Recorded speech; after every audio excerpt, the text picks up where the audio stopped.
Out here, we don't say the word you put in your title. Online, it rolls easy. On the mesa, it drags something's gaze across you like a spotlight. So I'll call it the walker or just it. I've worked nights in desert counties most of my adult life. Volunteer EMT, later search and rescue. Sometimes the only one awake with a radio when the wind knocks the cell towers down. We keep two sets of accounts.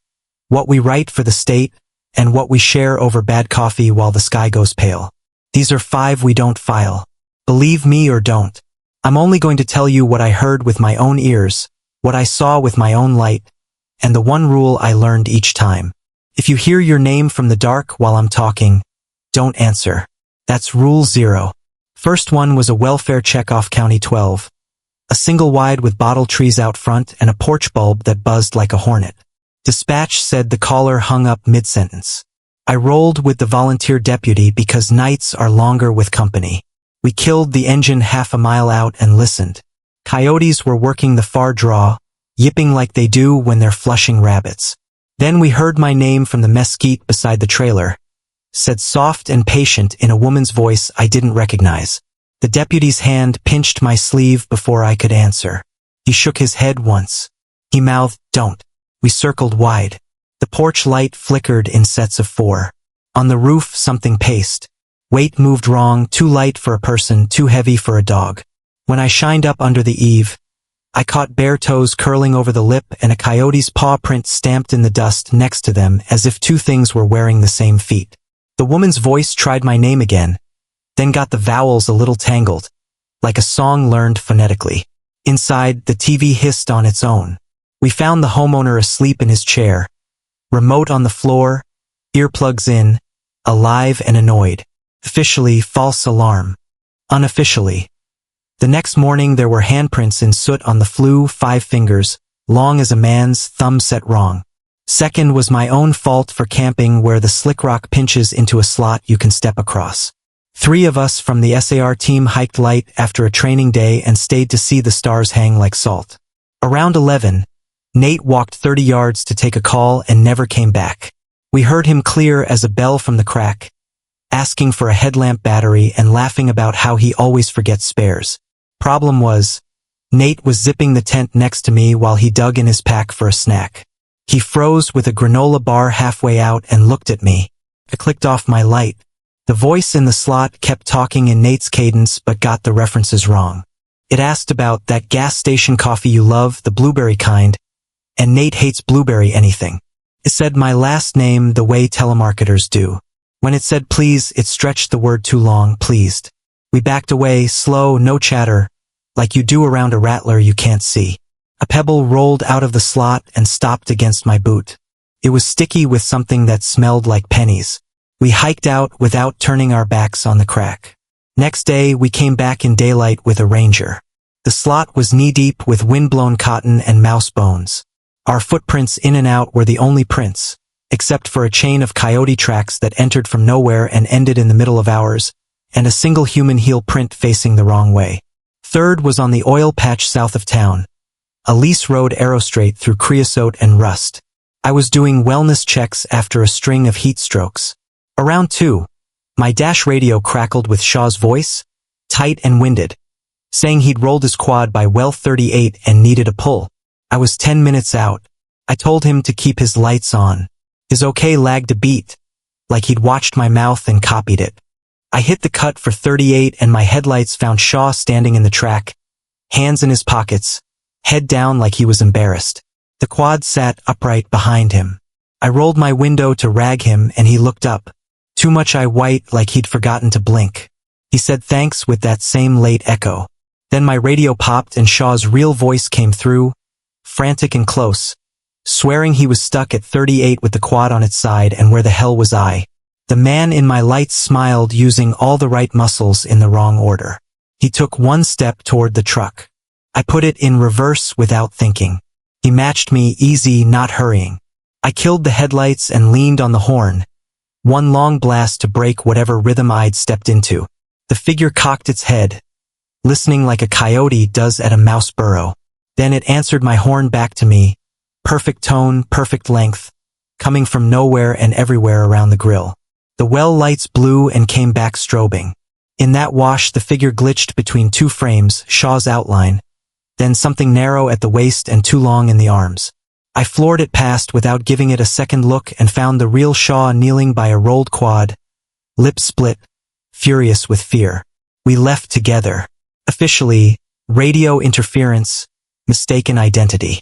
Unofficially, when the night gives you your friend in duplicate, trust the voice that isn't trying to keep time with yours. We didn't go back to 38 again. Fourth was a call I took because a tribal ranger asked, and when she asks, you do exactly what she says. 2 sheep were missing from a pen near the checkerboard, and an auntie heard a baby crying by the windmill at 2 a.m. We rolled at dusk, her in the lead truck, me behind with water and a med bag. She told me 3 things on the way. Stay on her headlights, keep the radio low enough to hear your breath, and if you see something moving on all fours, look at its hands, not its face. We parked short of the windmill and cut the engines. The trough rippled once and went still. Crickets held their breath. We fanned into a crescent, the ranger in the center, me close on her right. The crying started like wind in pipe, then found vowels, then mama in a way that claws you open. Her hand touched my chest. Wait, pressed the low fence wire and sang once in metal. I saw the hands first, too long, too careful on the sand. A patchwork that only pretended to be skin. The face stayed in the moon's blind spot like it knew angles. The pen behind it was gapped, dust unprinted except for a starburst where shoulders forced through. It said my first name with a baby's breath and an old man's rhythm. Then please. The ranger stepped in front of me and said no in her language, for words that stacked like stones. The head tilted wrong. The hands went still. Something small and fast crossed the dust, just a hiss and a shadow, and the voice tried a new mouth to coax us closer. We backed to the trucks without turning and let the desert shrink it. On the highway she said, don't feed it names, don't give it bones, and don't take pictures. Officially, predator sign and livestock loss. Unofficially, when a borrowed mouth invites you past a fence, stay with the one who knows which fences matter. The 5th is the one that followed me home. People say it can't, that you leave this on the sand when you step from caliche to concrete. Maybe that's true if you don't bring a piece of the desert in your boots. A week after the windmill, I pulled a late med standby at the fairgrounds. Diesel, fry bread, kids sugar drunk, the night bright and loud. I got home after 2, tossed my keys in the bowl, and set my boots on the mat because I was tired and because I never do. Patterns break you when you break yourself first. At 2:11 the hallway alarm chirped once and died. My phone lit with a new album called Faces even though I don't use the app. It had sorted a month of calls and found my friends and a ranger's profile in a truck mirror. Each picture held a pale smear near the edge like a thumb pulled across glass. I covered the camera and set the phone face down. Something knocked once on the patio door. I didn't get up.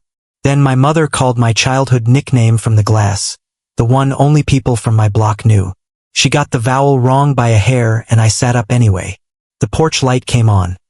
A shape stood where a person would. Too tall for my lintel, shoulders narrow, hair wrong, like it had been slicked on with hands that didn't know where to stop. It tapped 4 times and let the last land between the third and the silence like a musician itching for the downbeat. I went to the laundry, beat the soles of my boots over the trash, and shook grit until it fell like black snow. A curved pale sliver slid from the tread, fine as a bird rib. I dropped it in the bin and poured bleach because I didn't have anything wiser. The knocking stopped. The light hummed. From the bedroom my phone whispered my name in my mother's voice, soft as prayer. I unplugged it and slid it into the oven under the broiler pan because metal is where I keep bad ideas.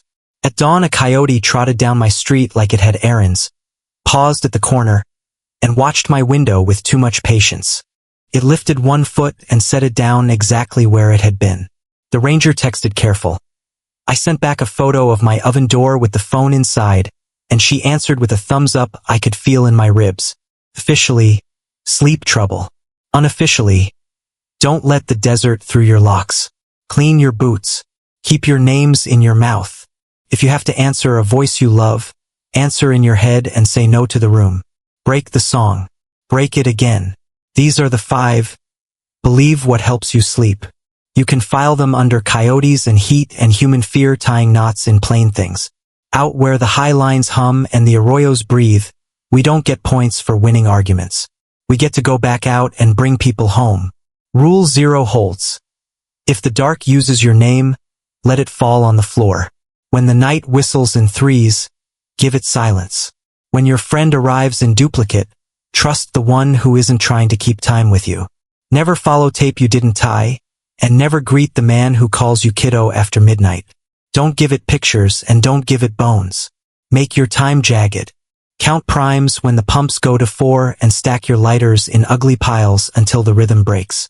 If you hear my voice asking you to come alone, don't. Call the ranger, call a partner. Call anyone who will stand with you under bad light and keep you from keeping time. I'll be the one grinding coffee at 3 a.m., breaking the song. Again.